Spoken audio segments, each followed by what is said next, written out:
السلام علیکم.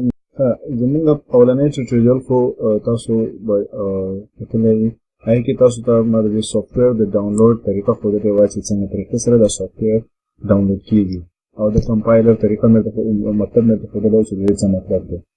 نو ټولو نه اول لکه موږ به دې کې داسې یو څه شی ولیکو چې هغه موږ ته دلته به موږ ولیکو، هغه نه بعد به دلته کمپایل کړو، وګورو چې موږ ته آوټپوټ کې څه شی راځي، یعنی کمپیوټر موږ له څه جواب واپس راکوي.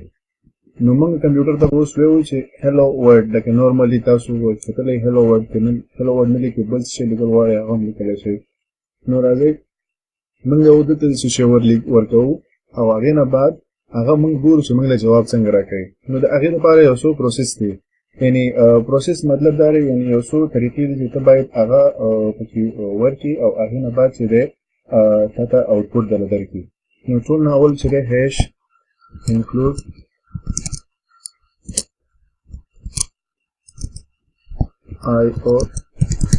iostream، هیش انکلود iostream. د دې معلومات د دې ډیټیل به زه تاسو ته روان ټیوټوریالز کې وښیم. اوس فلحال زه صرف دونه ورکوم چې ما ته هغه کړي، ما ته صرف آوټپوټ راله راکړي.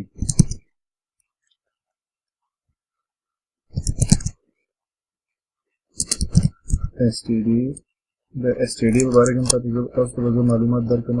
خو فلحال دپاره صرف تاسو دونه وګورئ چې دا آوټپوټ موږ له یعنې موږ له به د آوټپوټ څنګه راکړي، صرف د هغې په باره کې صرف تاسو دا وګورئ. curly braces cout less than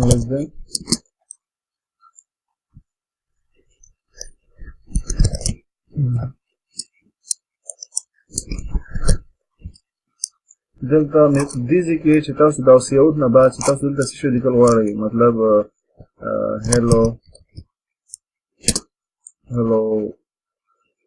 څه ووایم، هیلو حاجي صاحب که نه. نو او هغې نه بعد زه واپس ورکړم لیس دین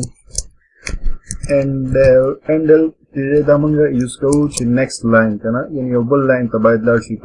مثال خبره زه دلته هیلو حاجي صاحب مې لیکلی دی، هینډل ورکړم، لاندې سی آوټ ولیکم، نو دا به بل لاین کې ما ته سی آوټ پرنټ کېږي به. دا به ته زه اوس وښیم فلحال صرف دا ریټرن 0. ښه، اوس چې زه دې نه بعد زه رن اینډ کمپایل وایم، دلته ما سره کمپایل کېږي او هغې نه بعد کمپیوټر چې دی دې چې دی دې ټرانسلیټ کړو هغه کمپیوټر ته، کمپیوټر واپس جواب وله ورکړو. یعنې موږ چې څه غوښتل، موږ کمپیوټر ته ویله چې موږ ته هیلو حاجي صاحب راته ووایه، موږ کمپیوټر ته وویله، نو کمپیوټر چې دی موږ له هیلو حاجي صاحب راته وویله.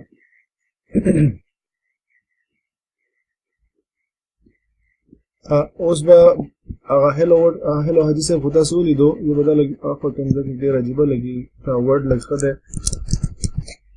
نو دلته داسې کار دی چې دلته